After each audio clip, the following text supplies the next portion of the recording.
Test 4. You will hear a number of different recordings, and you will have to answer questions on what you hear. There will be time for you to read the instructions and questions, and you will have a chance to check your work. All the recordings will be played once only. The test is in 4 sections. At the end of the test, you will be given 10 minutes to transfer your answers to an answer sheet. Now turn to Section 1. Section 1. You will hear a conversation between a staff member from Gaia's Guardians and a man who wants to do something to protect the environment. First, you have some time to look at questions 1 to 5.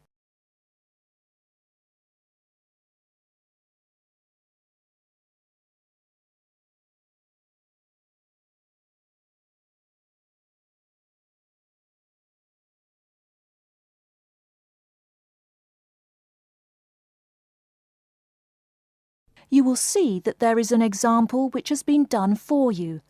On this occasion only, the conversation relating to this will be played first.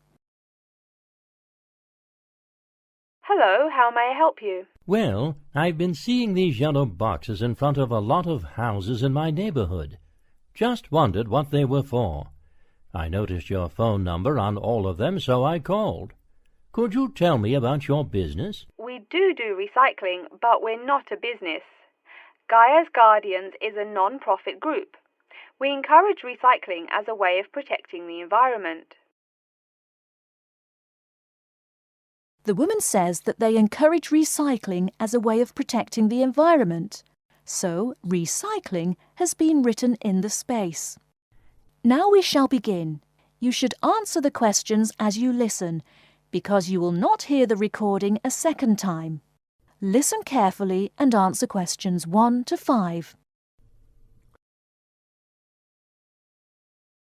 Hello, how may I help you? Well, I've been seeing these yellow boxes in front of a lot of houses in my neighborhood.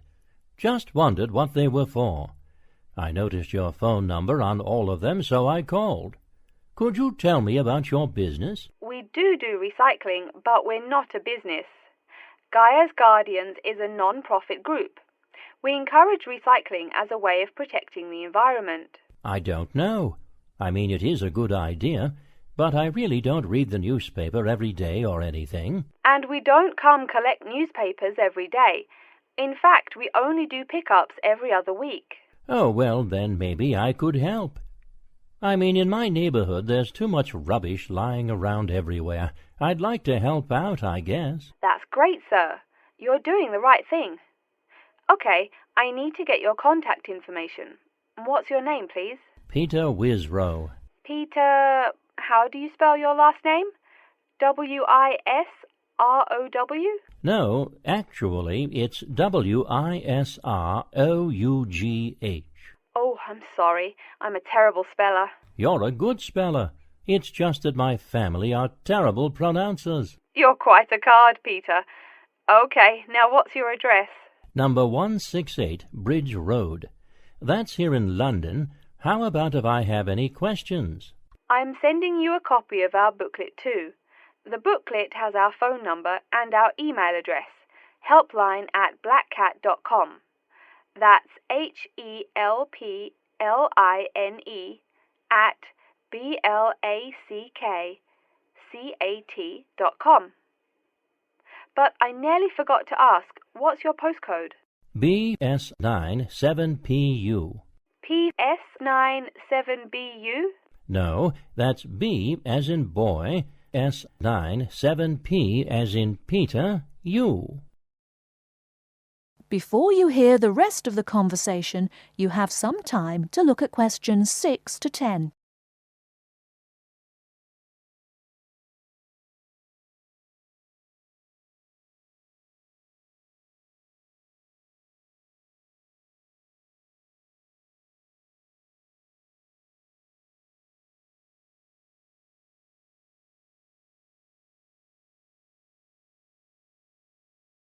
Now listen and answer questions 6 to 10.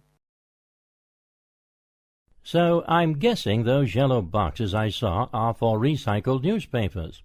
Yes, that is correct, and it's free of charge. Wow, that's good news. Do you recycle anything besides newspaper? Oh yes, we recycle most everything. Glass, plastic, paper. Oh, so I can put like glass and plastic bottles in the box. Sorry again. Things like that you have to bring to our collection centre. And where is that? Our main centre isn't that far from you. It's actually right on the east side of Central Park. That new blue building? That's the one. Cool. Hey, what's with all those different colored boxes outside that place? Oh, that's for the different materials we recycle. The blue is for metal, the green is for glass and plastics, and the yellow, of course, is for paper. Okay. I'll try and manage to keep all that straight. Oh, no need. They're each labelled. Great. So which one would I put magazines in? Actually, they don't go in any of the bins. Unfortunately, magazines can't be recycled because of the material they're made of. It's such a waste. So, would you be interested in volunteering? I'll think about it. Could you send me some more info? Absolutely. Along with the newspaper box, I'll be sending you our booklet, Savvy. That is SAVVY. It tells you about what you can do to protect the environment in your daily life. Plus, it lists things you can do as a volunteer with our group. Hey, that's cool. Thanks. My pleasure. Do you have any other questions or concerns? Nope, that's it. That is the end of Section 1. You now have half a minute to check your answers.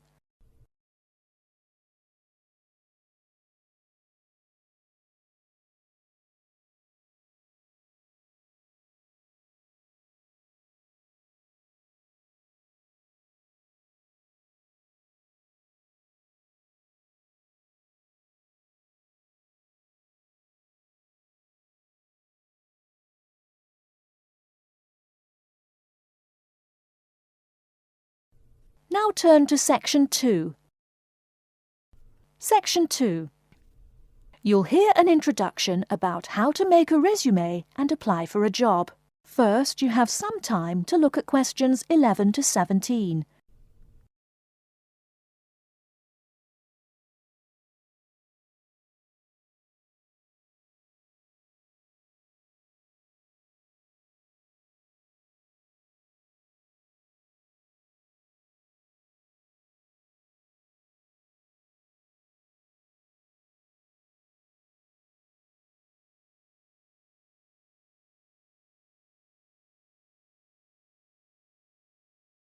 Now, listen carefully and answer questions 11 to 17. Welcome everyone to today's seminar on CV and interview skills. Remember, your CV is probably the most important document you will ever write. It opens the door to your career, and that job interview is probably the most important meeting you will ever attend. It's like stepping through that open door. So let's roll up our sleeves and get down to work, shall we? First of all, I cannot possibly tell you everything you need to know about writing a resume in the time we have. But let me tell you that there are dozens of great websites on the internet. These will give you all the suggestions you need. If you look at the paper I gave you, you will see a list of the dozen most popular sites. I can mention a couple of important points, however. One is that your CV or resume should not be too long. A page is about right. Why? HR departments do not have the time to read long documents. Too many people are sending too many CVs. After all, the economic crisis of 2008 is still very much alive. Everyone needs a job now. No matter how short you make that resume, though, you do not want to forget to tell HR how to contact your references. References are people who will give you a recommendation for a job. That's usually an ex-boss or a professor who knows you well. Do not use relatives. I don't care how much your mum loves you. Also, when you send that CV, be sure to include a typed cover letter. A cover letter is a letter where you basically are asking for a job. It's like introducing yourself. Make it brief. The real information about you is on that CV of yours, and please make sure the letter is typed. It doesn't matter if your handwriting is beautiful or not. Companies only read typed letters. Another point about CVs is you should try to have an attractive layout. Maybe use different type fonts or colours to highlight information. Some people include a photo. You can find dozens of examples on the internet. Whatever layout you decide to use, however, avoid all spelling and grammar errors. I used to be an HR manager. If I saw a mistake, that CV went into the garbage. Something you write in a CV is a description of your skills and experiences in an interesting way. Mention training too. These are what get you hired. Do not just say, I have lots of experience, or I have many skills. Tell that boss what you did, for what company, and when. Better, tell him how well you did it. Don't just say, I sold houses. Say, I sold £2 million worth of houses in my first year. That is, say something to make the person reading excited and curious.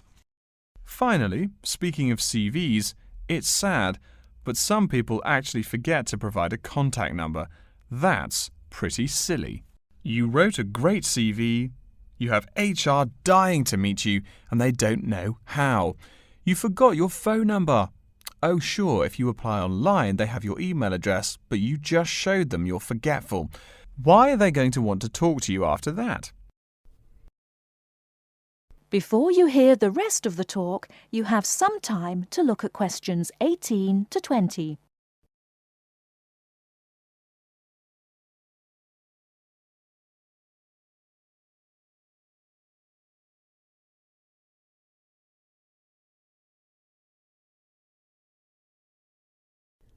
Now listen and answer questions 18 to 20. Alright, moving on to the actual interview. I'll go over what you need to know by the end of it and what you can discuss and negotiate on later once it looks like you'll be offered the job. First, there's working hours. It's not that necessary to hammer out the hours off the bat, especially since it's easy to come off as lazy when the first thing you bring up is how much you're going to have to work. You can also find out more about possible promotions later on. It is important, however, to get a feel for how much you'll be paid. You should make sure the salary range is commensurate with what you're worth, and if you're not, you can move on to better opportunities. Being sure you're going to make what you want to live on is much more important than issues like your pension. You're all so young that your pension is not going to matter for quite a long time. You should find out about what skills you must know for the job and what they'll teach you. In addition, if the company will provide training, you should find out how long the training period is and whether it is paid. Beware of any jobs that want you to train for a long time without appropriate compensation. Speaking of compensation, find out about holidays as well. Do you get paid vacation time? Are you allowed to take personal days? Do you have to work on national holidays? Once you work out these main issues, you can move on later to details like the location and expected attire and whatnot. Wow, that's a lot of information. Let's take a break so you can think everything over and ask any questions you may have. Don't hesitate to come and see me if you need any clarification on all this stuff. That is the end of section 2. You now have half a minute to check your answers.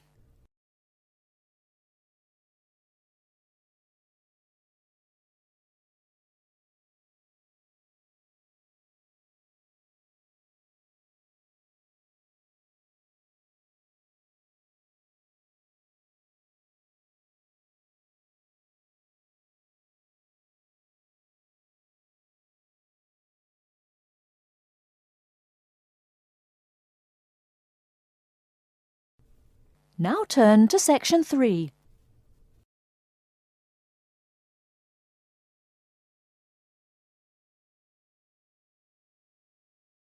Section 3.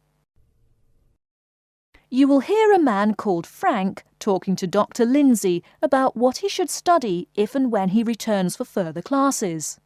First, you have some time to look at questions 21 to 25.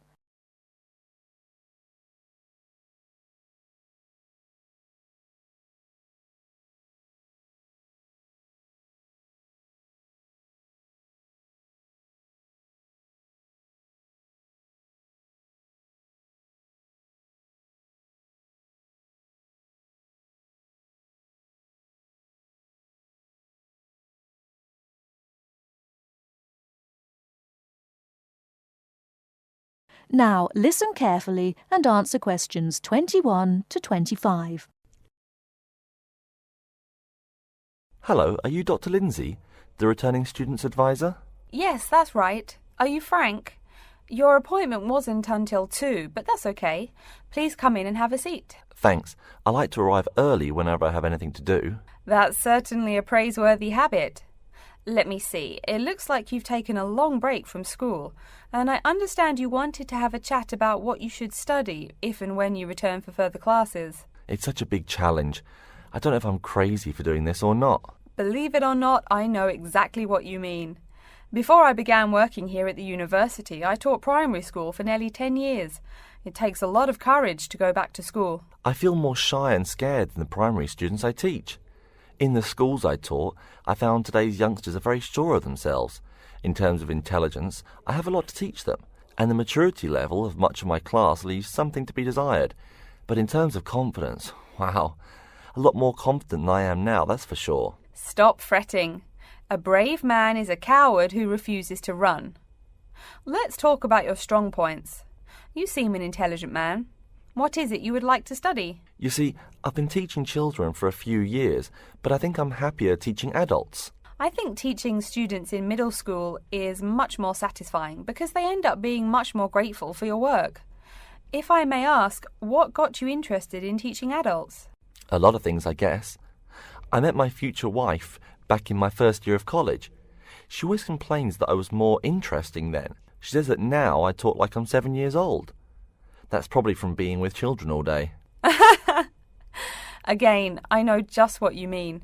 My husband used to say the same thing about me when I taught kindergarten. Anything else? Well, yes.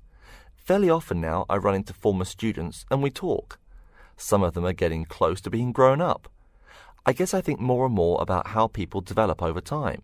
So I'm interested in the results of education, the final stages. I see. Well, coming back to the university can be both difficult and very rewarding. There are some problems unique to returning students, older students like yourself. What do you think is your greatest weakness? Well, I actually think my confidence is getting better. I'm definitely overcoming my introversion and starting to be much more comfortable in front of a class. To tell you the truth, I'm afraid I'm rather behind the times about many things.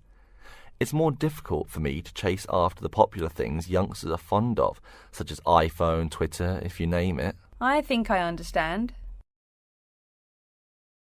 Before you hear the rest of the talk, you have some time to look at questions 26 to 30.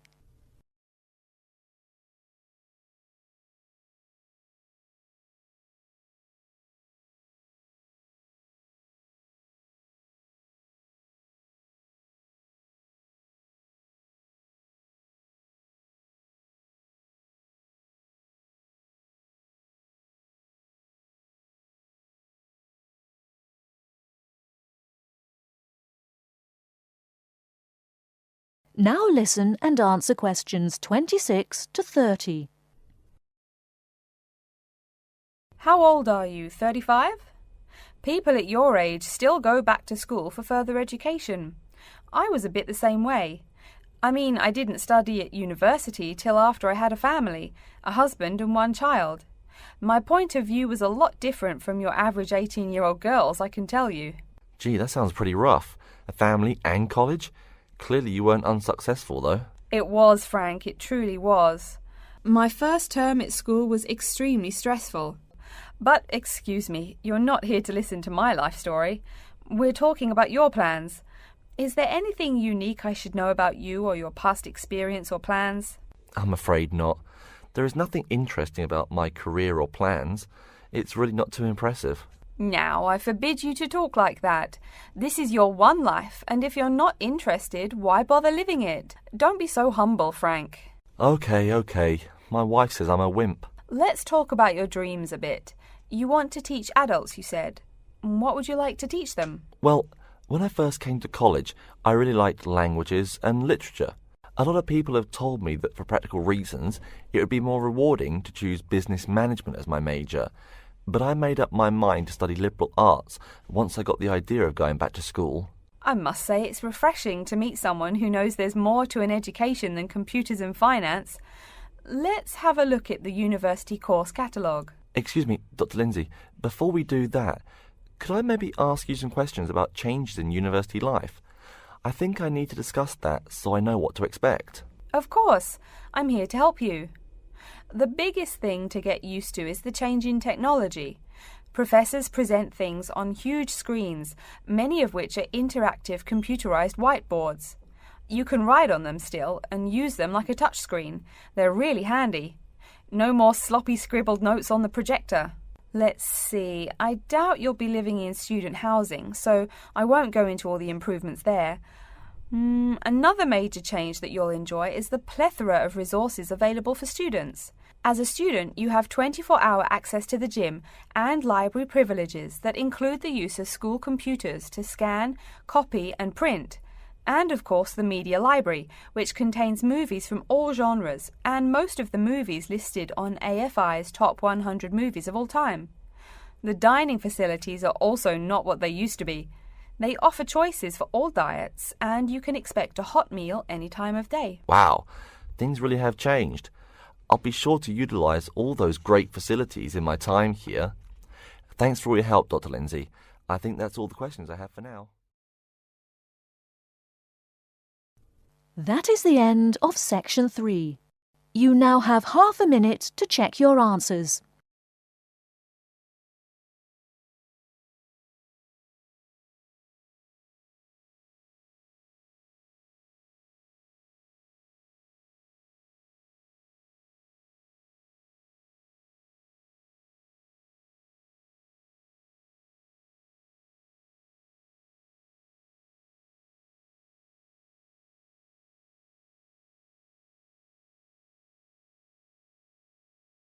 Now turn to Section 4.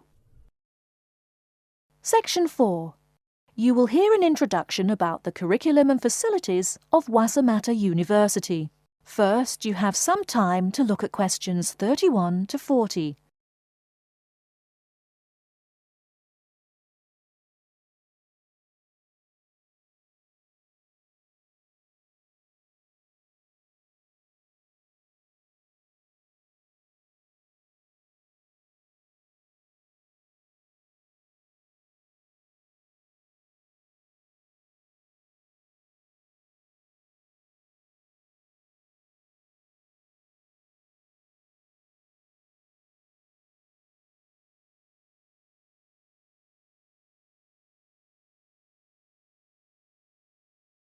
Now listen carefully and answer questions 31 to 40. Okay, and welcome back. During the short break we just took, several of you approached me with questions. So before going on with the orientation talk, I'd like to address those queries. As I found, if one person asks a question, probably a dozen others are wondering about the same thing. The first question is whether Wassamata University employs modules technology as an instruction method. The answer is yes, we do. At least that's what the university catalogue says. If some of you don't understand what modules technology is, don't worry. I googled the word but couldn't find it. Apparently, though, it's a method of broadband wireless access. At least that's what an American company's website told me. But again, don't worry. If you need to know something more, your professor can tell you. Another question someone asked me was what tomorrow's workshop on research methods and skills was about. Well, research skills include any method you can imagine for finding and presenting any information you need. That's not just schoolwork either. Writing English, the native language for most of you, and finding a job are also research skills. And yes, those will be addressed in tomorrow's workshop. As you know, Wasamata University is one of this country's premier universities for the study of the dismal science, economics. Some of you, it seems, want to get a jump on their classmates. During the break, half a dozen of you came up and asked me where to find economics tomes. I know it's odd, but this school's library holdings are divided up between two libraries. Economics books are in the old library. If you look out of the window behind me, you can see it. It's the red brick building. Oh, before I forget, you economics types also need a lot of math, am I right? Well, those math books are neither in the old library nor in the new one. They can be found in the math department building. Why am I telling you this? Doesn't the invisible hand guide economists? Maybe it's good you asked. In 2008, that hand shoved most of the world economy off a cliff, didn't it? Now, I realize that most of you couldn't bring a computer printer or a photocopier from home. So I'm sure you're already wondering where you can copy things like term papers, internet articles, and things like that. I have some good news and some bad news. The good news is that there are a number of places you can make copies. These include both libraries and the Student Union building. Now the bad news. I'm sorry to say, most classroom buildings and academic departments do not have copiers students can use. So most of the large buildings you see around campus do not have copiers for students. The copiers there are reserved for professors and office staff. Oh yes, I nearly forgot to tell you. If you need to have printing done, all the copiers available to students are laser printers. Plus, for your convenience, you can pay using prepaid cards. You can get those in the Student Union building. That just covers the questions put to me. If you have more, please see me during the next break at 2:15. Right now, though, I'd like to start to give you a rundown on the various facilities here on campus. That way you won't get lost so easily in the weeks to come. I've been told that this year's incoming class features a large number of married students and parents. So you must be wondering where to put the baby while you're in class. Okay, right now we're in the Student Union building, right? Remember the big doors in front where you all came in? If you go out of the building, you can see the nursery is just on the other side of this building. It's only about 20 meters away. Convenient, eh? Next, we're all from different places around the country. Some of you are from other countries. That means we're pretty likely to get sick during the first months of school as we expose each other to many new viruses. So where's the doctor? Of course, you need to find the Medical Services Centre, which is on the right as you leave the building. Remember, that's the second building on the right. And if you look out of that window, you can see a lot of antenna and satellite dishes on the roof. So that's what we call the Media Centre. Yeah, I know, I think it's confusing too. The Media Centre is next to the Medical Centre. The chairwoman of the journalism school on the first floor doesn't like it when people who wander in there mistake her for a nurse. Chances are you'll have at least one math class while you're here. That red building there, just outside to the left, is the math department building. I know, it looks about as old as the subject of math, but I assure you that the inside is equipped with state-of-the-art classroom equipment, including interactive chalkboards and surround sound in every room. Oh, can you see the back building there? Yes, behind the Media Centre. Quite new, isn't it? That's the new library, just decorated. They're back to back, you might say. If you look just to the left of it at the lower, older-looking building, you'll find the old library. It's nice and quiet, perfect for those marathon study sessions during exam week. Since the weather is so nice, why don't we stop looking at our maps, but go for a walk around the campus? That is the end of Section 4. You now have half a minute to check your answers.